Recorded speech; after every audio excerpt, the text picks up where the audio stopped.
Welcome to Westminster Watch, and I'm Nick de Bois. On this week's show, as conference season gets underway, we're looking at what the parties want to achieve. Keir Starmer will be hoping his speech, his first as Prime Minister, will be remembered for the right reasons and not a viral moment like this one at last year's event. And the Tories will be getting a close look at their potential new leader as the contest to replace Rishi Sunak heats up. Keir Starmer has seen his popularity plummet since the election, so he will be hoping to turn that around. Labour has in recent weeks begun announcing its big key policies. Ones it hopes will define its time in government.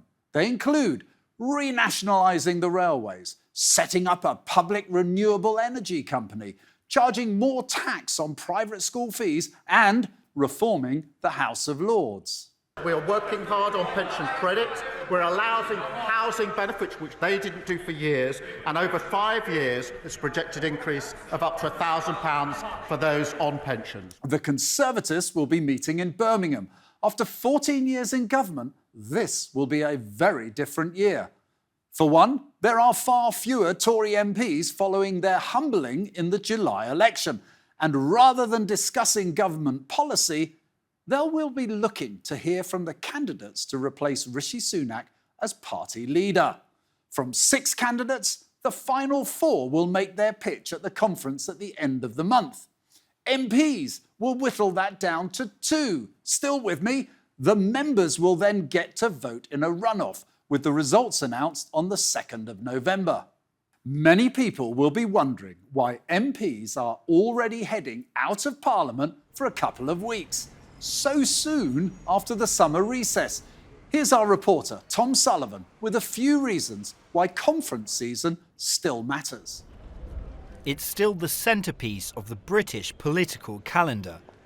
Over a couple of weeks in autumn, Parliament shuts down, and all of Britain's political parties pack themselves off somewhere outside the capital. It's a time where activists get to mingle with politicians and hopefully ensure a week of positive headlines and renewed policy focus. Except it doesn't always work out that way. This year, Labour will be keen to avoid scenes like this, when a protester managed to run on stage and cover him in glitter. It's not just lone activists politicians have to be wary of either. Labour's membership have consistently voted for policies like proportional representation and rejoining the European Union. Both are causes the political leadership would prefer to ignore. But it's not just Labour who managed to ring up the gaffes in conference season. In 2017, Theresa May was interrupted by a comedian who handed her an unemployment benefit form. And it wasn't just her who looked and sounded lost for words, as the backdrop failed to support her message too. A year later, she tried to make a different impact, but came off more robot than dancing queen. And yet, many might argue that she might just be the best dancer in the Tory ranks. Joining me now are some very experienced conference goers, political correspondent Michael Crick and former Labour advisor Scarlett Mccgwire. Michael, how many conferences have you been to, do you think? About 100 in 48 years. So all parties? Yes. Oh. 1 year I went to 6. It seems very harsh. Scarlett, what about you? Labour? So I only go to Labour conferences, and I've probably been, 10, 15. I'm afraid I don't count them. So I think seasoned and experienced, if we added that up in years, we'd be well past the century, of course. So let me just ask you about this. Michael, let me start on this idea. Keir Starmer, he's halfway through his top 100 days, which is always significant for some reason for prime ministers. His poll ratings are falling. He's now about -16, I think. And he's facing a lot of criticism for a lack of vision, but he's just seemingly laying out lots of policies and causing controversy. Surely, taking away the winter fuel allowance, not, if you like, returning abolishing the cap on 2-child benefit limit, he's going to give him trouble at his conference, isn't it? He certainly will be in trouble there if he doesn't sort that out in advance. But overall, it's going to be, a triumph, isn't it? It's going to be a rally of, we won an amazing victory rally, it's going to be. And there'll be lots of parties celebrating, the 411 Labour seats, the extraordinary majority that Labour got. There are problems with that majority. It's very thin. It's got a lot of numbers, but actually the number of people who voted Labour overall was fewer than voted Labour in the last 2 elections. But they'll forget that. They'll concentrate on what matters, the number of seats, and they'll be toasting victory night after night after night. Scarlett, I don't know if they allow champagne at the Labour Party conferences. Of course they do. Well, there you go. Well, some of them, they will ban it so people don't see the photographs. But let me ask you this. Is there not going to be an undercurrent there, though, over what is a pretty controversial policy to, if you like, take money away from pensioners and give it to trained drivers and doctors? Well, I don't think anybody in the Labour Party sees it that way. I mean, I think they see that it's absolutely right that you stop the strikes and that you give public servants what they need, right? And that actually there is some serious fury among Labour at being left with having to deal with it, because the thing about the Conservatives is they just kicked every can down the road. The taking away the fuel allowance from everybody but the poorest pensioners has certainly caused problems, but people see it not a mistake as so much in policy as not having oiled the wheels, done it properly.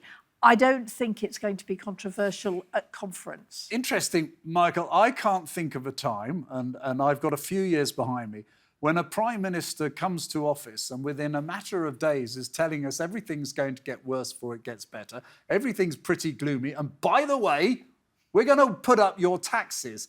That means people are going to be listening very carefully to Rachel Reeves. Is this actually an important moment for Rachel Reeves? Because it's in the run-up, her conference, to the budget. It is, and I think Rachel Reeves has to come up with something to persuade the people at the Labour conference that the policies she's bringing in on winter fuel payments for old age pensioners is not going to be as harsh as initially announced. And indeed, a former Labour figure, Ed Balls, said as much a few days ago. But by the end of the week, they'll be in. That won't matter. They'll be in. They'll just be cheering all week. It's going to be a non-stop victory rally. And I think that is a minor glitch. If you don't mind me saying so. It may look bad at the moment, but they'll get over that. But people are being very loyal at the moment. Well, if they're not loyal now, they're not going to be loyal for much longer. But Scarlett, I remember also the days when Labour Party conferences made policy. There were big issues, weren't they? I mean, do you miss those days? Well, those days, you practically had fights on the floor. I mean, those days, Labour Party conference led the news with the rows. There was row after row. And then you'd go to Tory Party conference the next week and they'd be terribly polite and they'd be putting forward policy. And actually, they learned that this is not the way to talk to the electorate, that you have to rouse privately and then what Labour Party conference is it's a shop window. And Michael's absolutely right. It's going to be celebratory. I mean, 14 years of opposition and finally we're in. I mean, a friend of mine who's a Labour baroness with a very sick husband is actually going up there, especially because she said, after 14 years, I just want to see what it's like. We're all going to be in government. So you can understand the human side of it, Michael, and why you're all both convinced this is going to be one heck of a party, the Labour Party conference in Liverpool. But actually, haven't these conferences become money-yielding exercises? Business comes up and has exhibition stands there. And really, it's a sop to the membership, isn't it, saying we're listening when they're not listening at all. You're absolutely right on that, Nick. I mean, there was a time when they certainly Labour did decide policy and the trades unions were hugely powerful. Now, it's basically a huge rally and they sell lots of tickets and provide lots of space to companies and lobbyists, and they make millions from all of that. And so do the Conservative Party. And that's the reason they carry on. If it didn't make all this money, they would have abolished these conferences years ago. But also you have to remember it makes news. I mean, and that's what is going to be the job of all the PR people around, all the special advisors, the spinners, is to try and make sure that the right news is hitting the headlines. That we don't want rows, we want great policy, we want standing ovations for Rachel Reeves, standing ovations for Keir Starmer.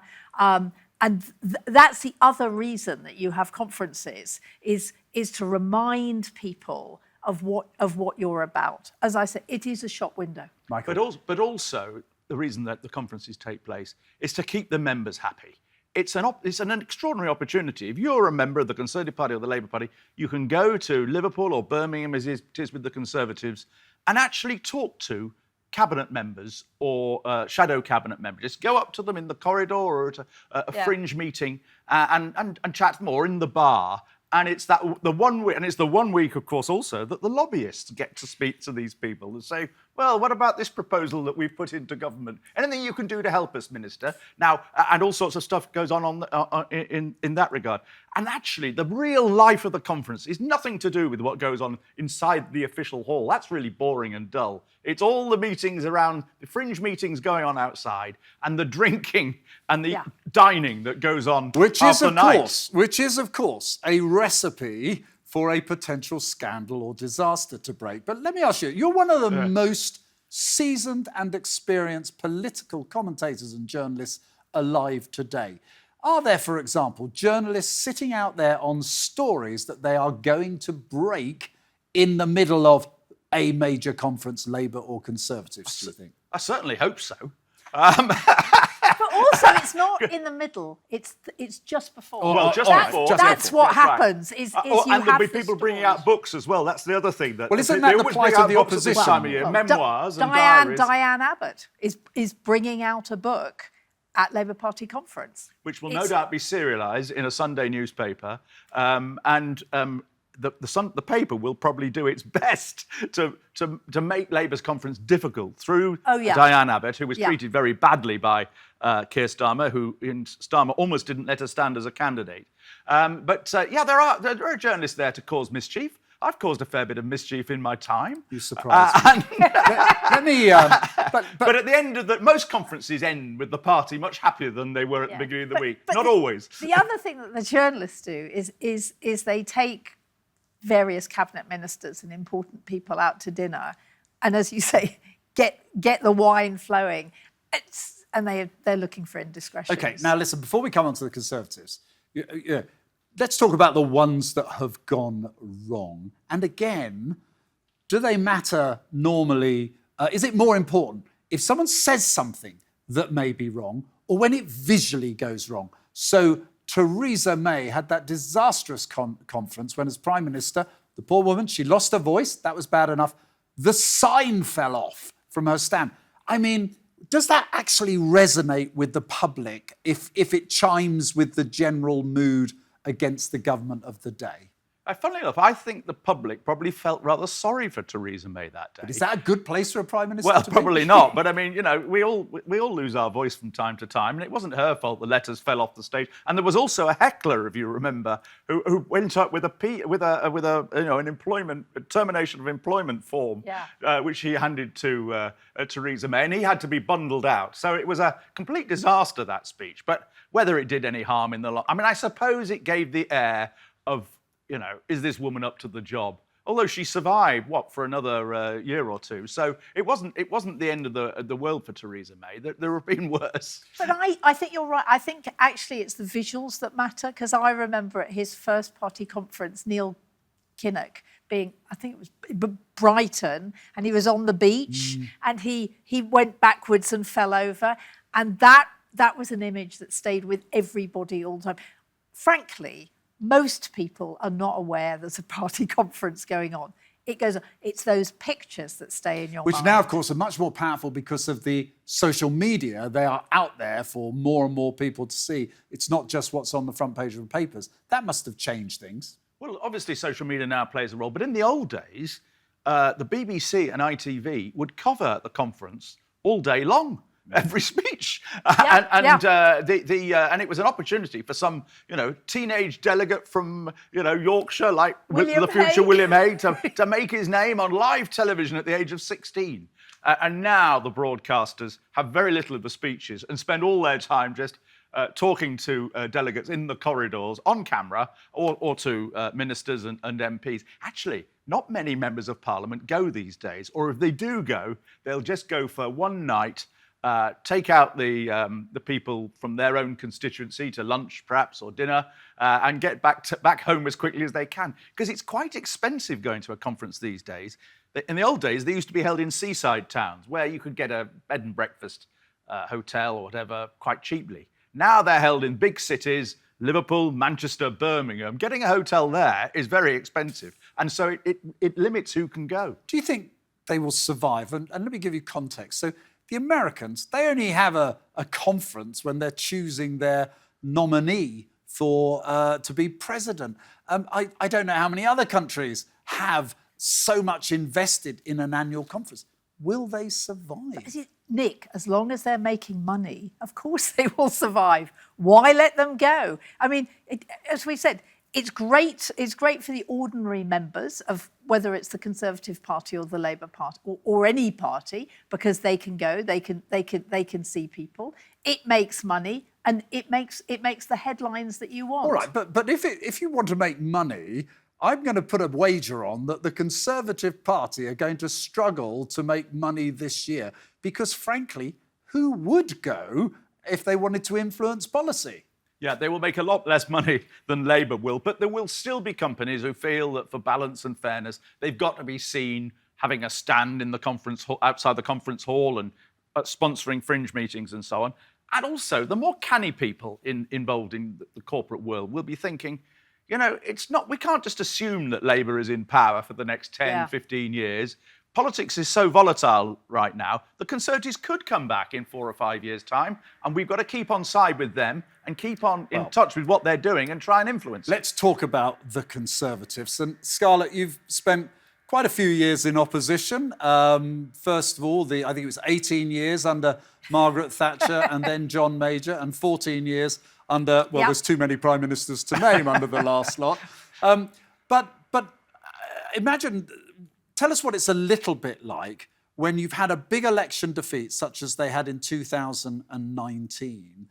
What is the purpose of the conference? Is it all about the new leader, which is, of course, the task the Conservatives face at their upcoming election? Yes, so remember that for Keir Starmer, his first conference was during COVID. So his speech was up against a brick wall with no audience, which for anybody, and Keir isn't the most brilliant speaker there is really, really tough. So it was a very, very strange conference because it was a conference without delegates. But certainly it's about how you heal. And I think the problem for the Conservatives is because they're going to be having an election during it, is whether their people want to heal. I mean, it's quite difficult as how much is a blame game and how much is saying let's look to the future, let's do this. It's an interesting point, Michael. There's going to be a number of candidates presenting themselves at the Conservative Party conference to sell their credentials as to why they're the next leader. It worked very well for David Cameron back in 2005 when he came through as the underdog and basically pushed aside David Davis at the time. It feels it could be a little more difficult to unite the party after such a thumping defeat. Do you think these leadership speeches at the election might backfire? I don't think so, no. I think, for a start, I think Rishi Sunak will get a resounding applause from the conference because, the ordinary members are basically loyal and they realise that Sunak was in a very difficult job and had a difficult time for 2 years. So he'll get incredibly loud cheers. And I think people will be genuinely interested to listen to these 4, as it's going to be down to 4 by then, candidates for the leadership. And also, I think they'll be going to the fringe meetings and listening not just to the leadership candidates, but to other people, other leading politicians and up-and-coming MPs, for new ideas, new ways in which we're going to take the party and so on. It's the first stage, really, in a debate that the Conservative Party's got to have with itself about what did we do wrong and how do we get it right next time. Do you think that the presence of multiple candidates to be leader at this event, that in all their diaries, this is the one that they have to, if you like, get right? Because regardless of whether it's very complicated, the Conservatives, regardless whether they get through to the membership of to the voters, their audience is still MPs at that stage, isn't it? Yes, but it is both. I mean, they also want to make sure that they win, and so it's very difficult, because what we know is that the membership after Tory party, they want red meat. I mean, they really want red meat, and the membership of any party wants to be told that we can win. Now, that's an interesting point, because William Hague, former leader who came in after Tony Blair thumped the Tories, he's basically saying, don't make the mistake, if you're a leader, of promising policy and recognise your members are very different to the rest of the country.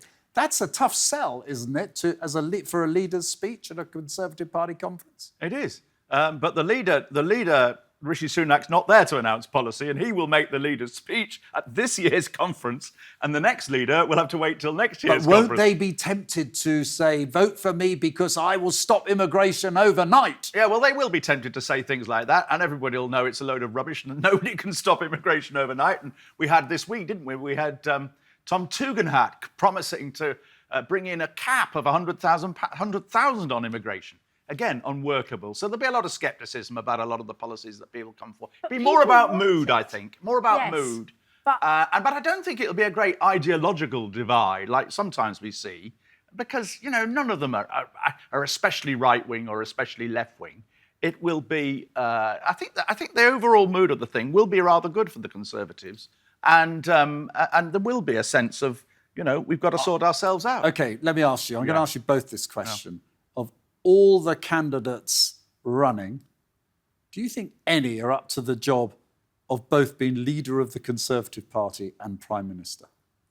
Possibly. I think Tom Tugendhat is. I think Kemi Badenoch is the one who's the most interesting in many ways, but she does have a bit of baggage in that she can be, she's very pugnacious, which is good for an opposition leader, but she can be quite abrasive as well, and that may not be good for relations with her party. Tom Tugendhat, I think, is the most serious and interesting of the candidates on the other side of the party, on the left broadly, although he's very hardline on China and Russia. But my own feeling is that none of these candidates is going to be Prime Minister, because I think the problem they all have is they all served in the last few governments.